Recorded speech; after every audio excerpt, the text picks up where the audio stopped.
تو پوچھ لیں۔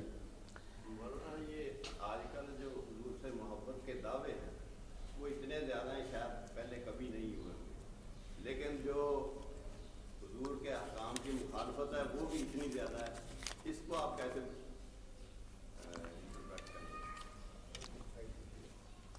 اللہ اکبر۔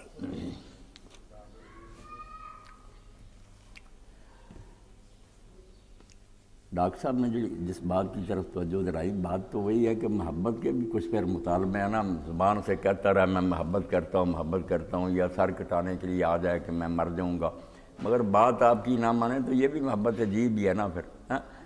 اس کے بارے میں بھی شاعر نے یہی بات کہی نا، ایک طرف تو نافرمانی کرتا، دوسری طرف محبت کے دعوے کرتا، ھذا لامری فی الفعال بدیع۔ یہ تو عجیب طرح کی محبت ہے نا، انوکھی من گھڑت محبت۔ لو کان حبک صادقا لاطعتہ، اگر محبت سچی ہوتی تو فرما برداری کرتا۔ ان المحب لمن یحب یطیع، جو محبت کرتا وہ محبوب کی بات رد کر سکتا پھر؟ تو ہے تو یہ باتیں ہماری جو ہے نا ان میلی، کہ ایک طرف اتنے پروانے بنتے ہیں، دوسری طرف جو حکم دیں جن میں سر بھی نہیں کٹانا وہ بھی نہیں مانتے، نماز نہیں، زکوٰۃ نہیں، سچ نہیں بولنا۔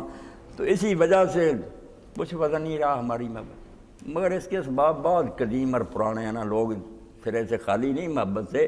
محبت موجود ہے مگر صدیاں ہو گئی، معاشرہ جو ہے نا وہ غلط رخ پر جا رہا، حکمران بگڑ گئے، علماء بگڑ گئے، دریا کا بہاؤ ہو گیا دوسری طرف۔ ایسے حالات میں عام لوگ تو بیٹھے جاتے، ورنہ اگر اچھا ماحول مل جاتا تو انہی لوگوں میں سے جن کو ہم برا جانتے ہیں بہت سے ولی ہوتے، مگر کیا کریں، ساری دنیا ایک طرف کو بہہ رہی ہے۔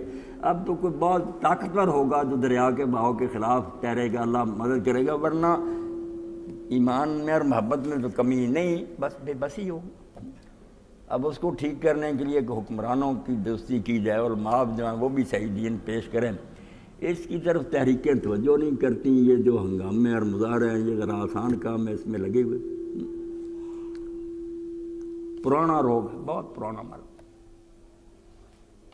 امت کو بہت دور لے گیا سر۔